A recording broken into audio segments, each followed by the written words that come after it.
Bismillahirrahmanirrahim. Assalamualaikum warahmatullahi wabarakatuh. Alhamdulillahirabbil alamin wassalatu wassalamu ala asyrafil anbiya'i wal mursalin wa ala alihi wa sahbihi ajma'in. Pertamanya kita panjatkan kesyukuran kepada Allah Subhanahu wa taala. Kerana pada pagi yang penuh barakah ini kita masih diberi kesempatan oleh Allah Subhanahu wa taala untuk menghirup udara di bulan yang penuh barakah ini dan meneruskan agenda kita sebagai umat Muhammad sallallahu alaihi wasallam, yaitu berpuasa pada bulan yang penuh barakah ini. Hari ini merupakan hari yang ke-12 Ramadan pada tahun 1443 Hijrah. Sidang keluarga SMK SD, marilah kita hayati sebentar dan kita luangkan masa untuk sama-sama mendengar tazkirah pendek yang saya akan kongsikan untuk diri saya dan juga tuan-tuan dan puan-puan. Firman Allah Subhanahu wa taala seperti yang kita maklum, ayat yang terlalu amat sinonim dengan bulan Ramadan ini. Bismillahirrahmanirrahim. Surah Al-Baqarah ayat 183. Ya ayyuhalladzina amanu kutiba alaikumus shiyam kama kutiba alal ladzina min qablikum la'allakum tattaqun.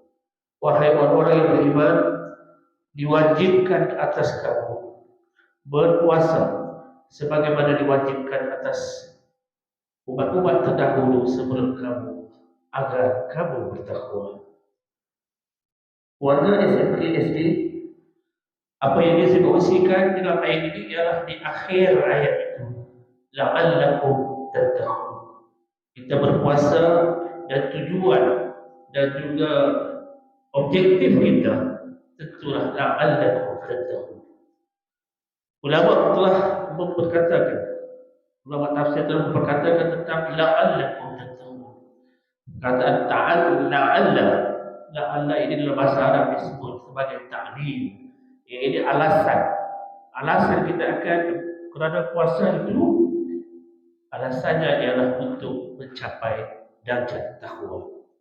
Dan juga beberapa bahasa juga menyatakan la'alla di sini ialah tarji, iaitu selain daripada agar atau moga-moga, dia juga bermaksud taraji, iaitu harapan. Kita berpuasa dan berharap perantara puasa kita itu akan menjadikan kita orang yang bertakwa. Muslimin muslimat warga SMK SD, takwa bermaksud dari segi bahasanya ialah taat dan patuh, dan dari segi istilah pula mengawal diri daripada melakukan perkara-perkara yang dimurkai oleh Allah Subhanahu wa taala.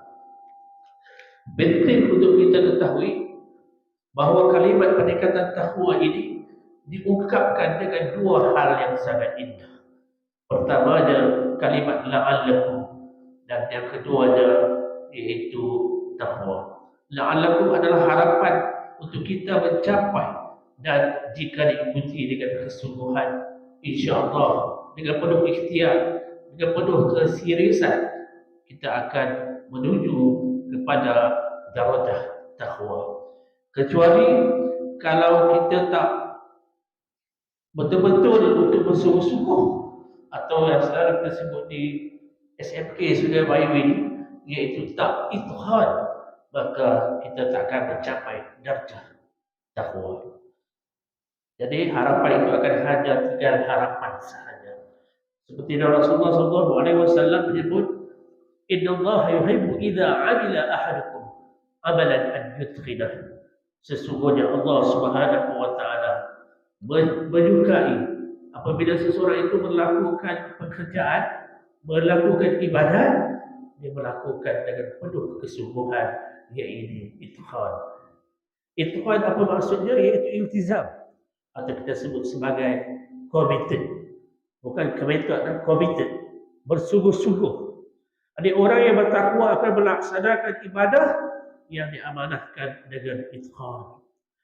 Jadi ayat ini akhirnya dengan kalimah tattaqun, la'allakum tattaqun, menunjukkan kejayaan orang yang berpuasa ini tidak hanya mendapatkan takwa saat Ramadan sahaja, tetapi hingga akhir Ramadan insya-Allah dan sesudah Ramadan.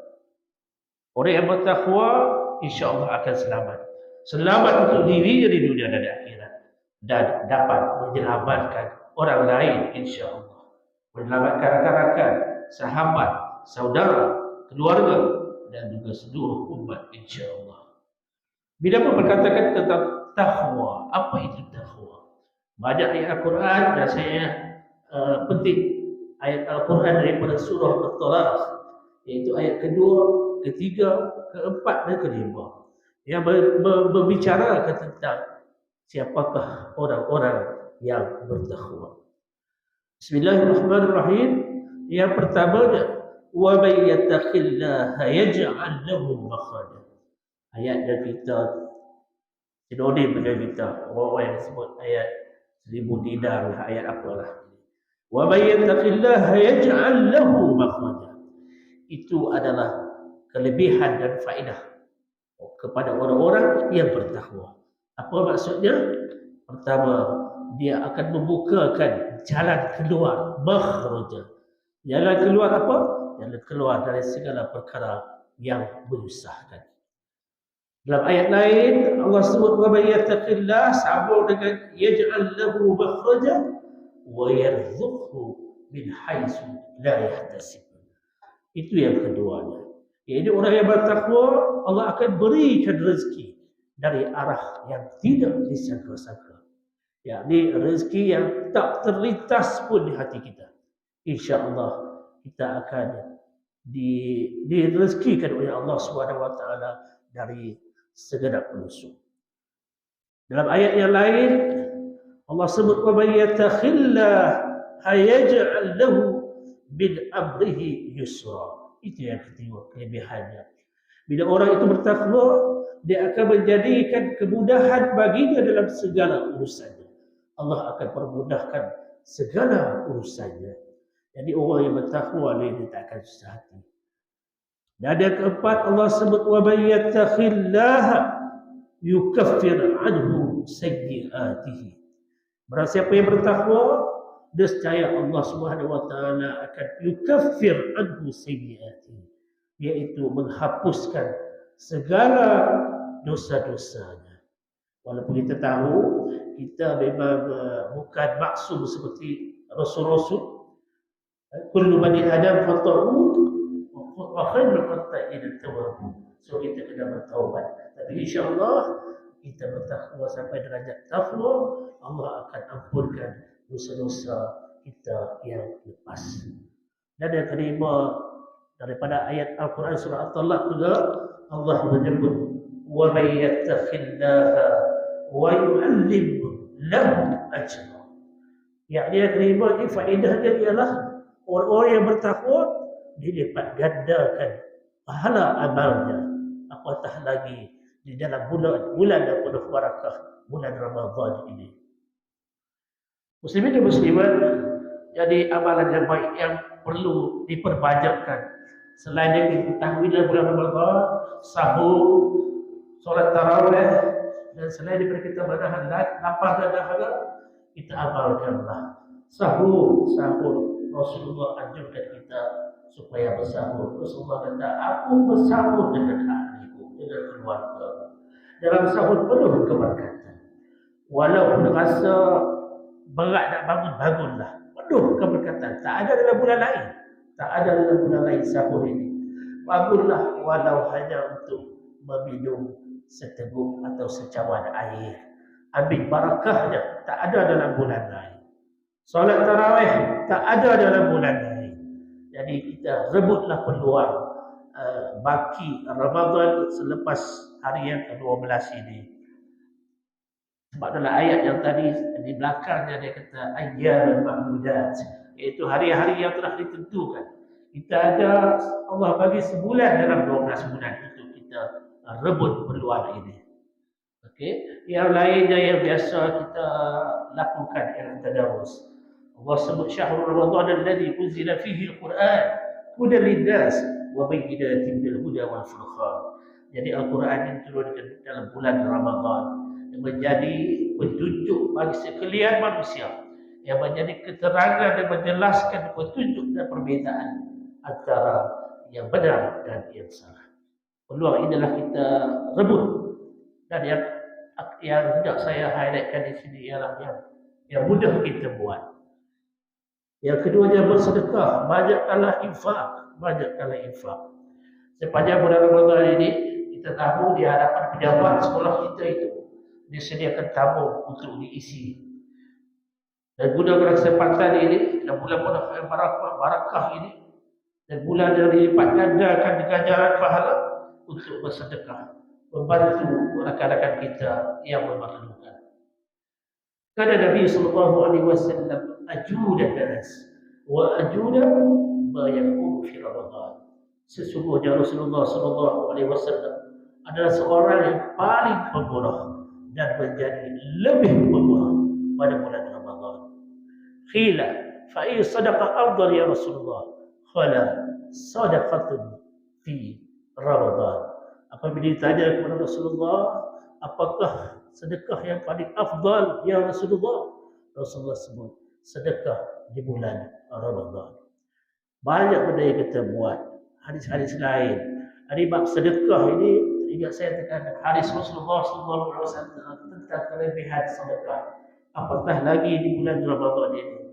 Rasulullah SAW bersabda, "Ma min yawmi yusbihul ibadu fihi illa malakan yanzilan fayaqulu ahaduhuma Allahumma a'ti munfiqan khalafa wa yaqulu al-akhar Allahumma a'ti mumsikan talafa."